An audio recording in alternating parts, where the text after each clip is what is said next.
Bueno, a la República Dominicana lo está impactando de manera fuerte el tema del alza de los combustibles fósiles, de los precios de los combustibles fósiles, porque República Dominicana es un dependiente en más de 80% de la importación de combustibles desde el exterior, especialmente gas natural, que da cuenta por más del 40% de la generación eléctrica. Y también cada día tiene mayor uso en las actividades industriales y de servicio. Carbón mineral, que también somos importadores de una gran proporción, y de derivados del petróleo. En consecuencia, los precios de generación de electricidad se han elevado mucho como consecuencia de la crecida de los precios de los combustibles. Y el gobierno de la República Dominicana no ha podido traspasar a la ciudadanía toda la carga de incremento inflacionario de los combustibles, porque el tema del crecimiento de los precios de los combustibles no solo ha afectado el sector eléctrico, ha afectado también los precios de mercancías que se importan desde el exterior y otros precios de productos que son básicos. Por consiguiente, la población encara no solo la canasta de la electricidad y de los combustibles, sino también la inflación de otros bienes. Y en ese contexto, no solo el gobierno dominicano, sino casi todos los gobiernos han tenido que tomar medidas extraordinarias para subsidiar el precio de los energéticos. Pero la República Dominicana es un estado que tiene unas limitaciones fiscales propias de un país pequeño. Por consiguiente, la carga fiscal del subsidio de los combustibles y de la electricidad pesa mucho en el equilibrio presupuestario del gobierno nacional.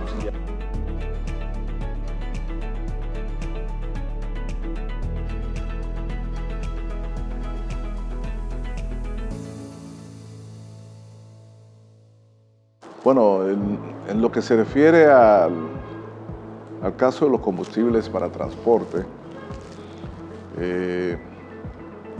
el gobierno comenzó inicialmente subsidiando casi el 100% del incremento de la salsa.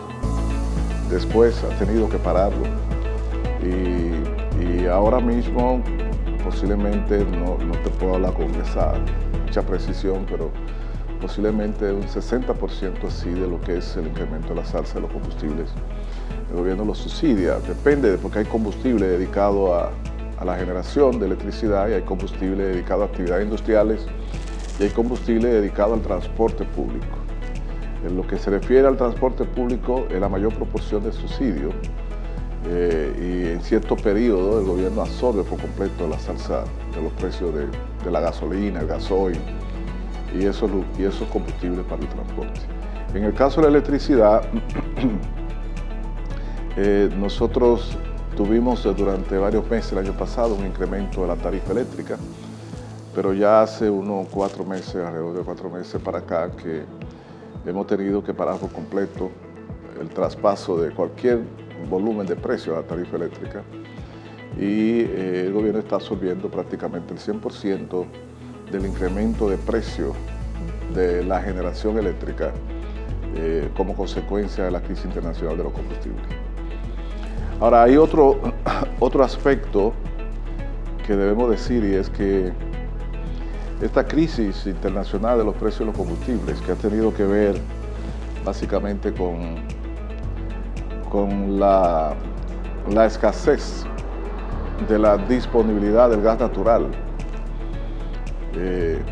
como consecuencia de la guerra, pero antes de la guerra de Ucrania ya sabíamos que el año pasado hubo todo un disparo de los precios del carbón y del gas y también de los derivados del petróleo. Consciente de que, aunque se trate de 3 combustibles diferentes, están interrelacionados en términos del precio en el mercado, porque en algunos casos uno puede sustituir al otro. El tema que tenemos con la crisis de los combustibles a nivel internacional no es solo los precios, sino el acceso a los combustibles. Por ejemplo, la República Dominicana ahora quisiera acceder a comprar, a tener un contrato de gas natural de mediano o largo plazo para suministrar ese combustible a las empresas generadoras.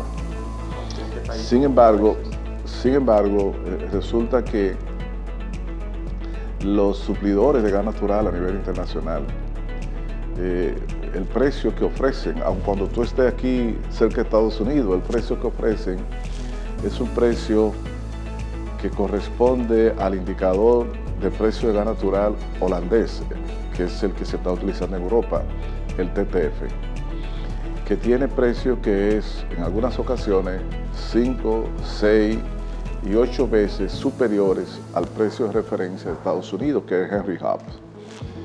Entonces, los grandes suplidores fuera de Estados Unidos y de lo mismo de Estados Unidos, si van a exportar gas hacia otra nación, lo exportan al precio holandés. Pero ese precio, el TTF de Europa, implicaría un crecimiento del precio de la electricidad que se generaría en 5 o 6 veces el precio actual, que es imposible traspasárselo a la población.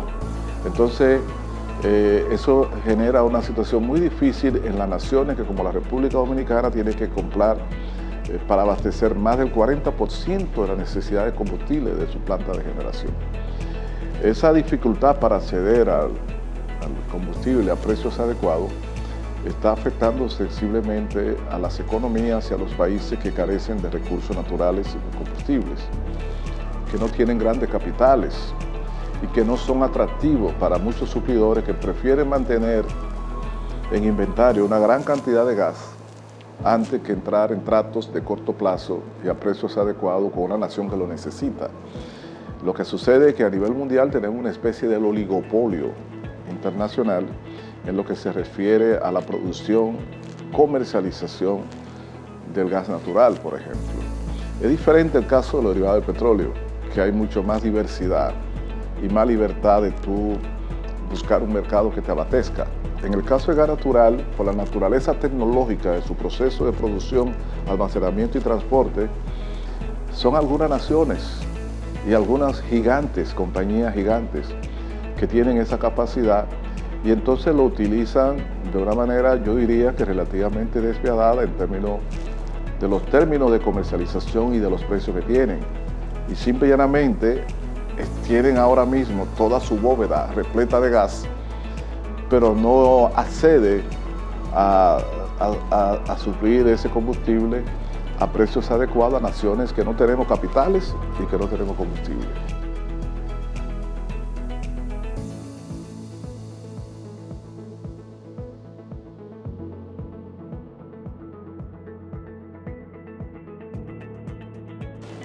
Acabamos de inaugurar un emplazamiento energético histórico en el país, que fue en la costa norte, 3 centrales eléctricas de ciclo combinado basado en gas natural, pero con turbinas suficientemente modernas como para producir a bajo costo y al mismo tiempo eventualmente pueden producir también con una proporción importante de hidrógeno, cuando este esté disponible y sea fácilmente comerciable para el país. Pero por lo menos hay una de ellas que puede trabajar también con fuel oil. Entonces esa flexibilidad de combustible contribuirá a esa independencia, pero además allá se construye otro emplazamiento, una terminal de gas natural para almacenamiento y distribución. Hasta ahora solo tenemos una, que es la que está en el este, pero el país no puede depender ya, su tamaño en términos económicos le obliga a ampliar esa capacidad. El otro tema es que hemos desarrollado intensamente la instalación de proyectos renovables. Está ahora mismo en proceso de instalación una cantidad de renovables que, según veíamos esta mañana en una reunión, podía ser que el año que viene a esta fecha se hayan instalado más de 1000 megavatios de renovables solares y eólicas en el país, por la cantidad que está en construcción, alrededor de 700, y por lo que van a iniciar próximamente en enero. ¿En diciembre de 2023 ya estarían? En diciembre de 2023 nosotros pensamos que entre 800 y 1000 megavatios van a estar instalados en línea de solares y eólicas. ¿Un total de 2000 que habían planteado ustedes, ¿no?, a lo largo de su gobierno. No, porque los 2000 se refería a energía térmica, de fuente térmica. Esos 800 y más 400 en el norte son complementados con 400 que ya de plantas térmicas que ya licitamos y se están construyendo su instalación, 200 en un lado, 178 en otra. Y hay en carpeta otra licitación de 800 megavatios para los próximos meses. La estrategia nuestra es de planta térmica por licitación del gobierno instalar 2000 megavatios. Por iniciativa individual de una empresa privada, otros 400 que se inauguraron, digo, se inició la construcción en el norte. Esa es solamente para vender en el spot. Los otros 2000 de lo que hemos estado hablando es mediante contratos originados en las licitaciones. Esos 2000, que ahora serían 2000 y pico de generación térmica nueva, va en parte a sustituir algunas plantas viejas, ineficientes y que económicamente no podrán competir en el mercado porque el despacho de las plantas sigue un orden de mérito en función del precio a que ofrezcan. Entonces las que tienen menor precio son la primera despachada y cuando se satisface la demanda, la que quedó fuera, quedó fuera. El plan nuestro es... Se llama subastas eléctricas. Eso es... No es un sistema de subastas eléctricas. Eso es una especie de subasta intradiaria o una especie de subasta, porque hay diferentes modelos de organización del mercado eléctrico, pero es una especie de subasta, es decir, los generadores ofrecen todos los días al organismo coordinador cuál es el costo variable que están dispuestos, costo variable de producción que están dispuestos a vender su energía y se va organizando en función de mérito en términos de precio. Se despachan las más baratas o las menos costosas. Que generalmente son las renovables, ¿o no? Aquí son el agua, el carbón, el gas natural, etc. Antes, porque ahora con el gas natural como está, queda atrás. Las renovables son aquí porque por ley se estableció que las energías renovables se despacharía igual que el agua primero. Pero si uno la aplica, ¿cuánto cuesta realmente? Pero, bueno, en términos reales, variables, las renovables, como no utilizan combustible, como quiera se despacha primero. Pero aquí se despacha primero el agua, las renovables, y después viene algunas plantas de carbón y una de gas natural que están produciendo con contratos viejos a precios antiguos de gas natural, pero que ahora van a comenzar a cambiar. El plan estratégico nuestro es que el país tenga suficiente capacidad para abastecer la demanda y, en segundo lugar, que tenga por primera vez una reserva fría de 15 o 20% de la energía, de la demanda. 15 o 20% respecto a la demanda pico anual. Esa reserva fría, que en todos los países existe, esa reserva fría debe ser suficiente para resolver un problema como el que ocurre a veces, que una planta grande, por desperfecto o por mantenimiento programado, sale del circuito del sistema. Y entonces, si usted no tiene reserva suficiente, usted podría tener que apagar el país por eso, y ya eso no se perdona, sino que la planificación incluye disponer de un 20% de la demanda pico para poder resolver esa circunstancia.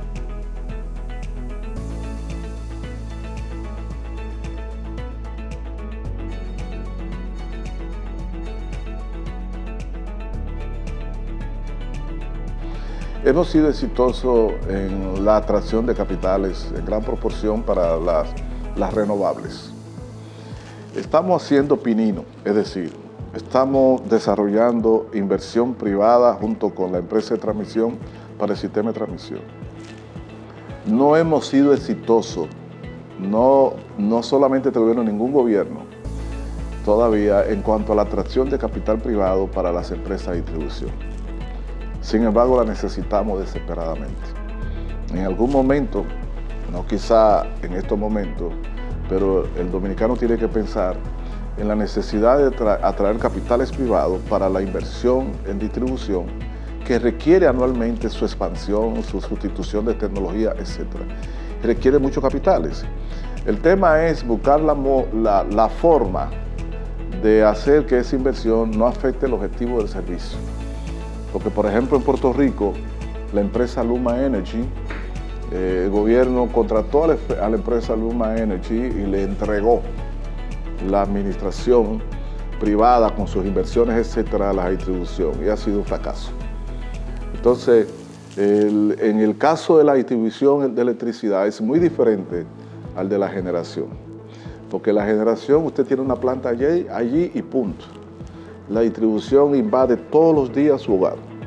Es un servicio domiciliario que tiene un impacto social tremendo y por consiguiente determina muchas veces el estado de ánimo de una colectividad. Entonces las decisiones en esa área son un poco más difíciles, pero nosotros tenemos ideas y proyectos que vamos a ver con el tiempo cómo lo hacemos. Pues muchas gracias, ministro. Ya no le quiero quitar más tiempo. Anda con Muchas gracias a usted y quiero pedirle que, si es posible, destaque parte de lo que le decía al principio sobre la desigualdad extraordinaria en el caso del mercado internacional. En segundo lugar, el compromiso de nuestro país con la seguridad energética. Y en tercer lugar, también tenemos un compromiso que no te lo expliqué. Nosotros estimulamos y estamos de acuerdo con explorar la interconexión entre países y islas del Caribe a través de las tecnologías de los cables submarinos. Y también la interconexión con naciones, aunque sea a un nivel limitado, con naciones como Haití, que tiene tremendas necesidades en términos de energía eléctrica. Y cualquier ilusión de desarrollo de Haití sin energía eléctrica no se realiza. Pero Haití no tiene condiciones ni siquiera para pagar su energía. La República Dominicana podría ser eventualmente un suplidor, pero República Dominicana no tiene dinero para dar, ni para prestar, pero sí tiene la voluntad para que, si naciones poderosas la ayudan, entonces ayudar a Haití con energía, plantas que se pueden instalar aquí, redes que se llevan para allá y transmitir la energía, etc. Es necesario comenzar a ver la problemática energética como un elemento transversal en el pensamiento del desarrollo de los pueblos de América Latina. Muchas gracias.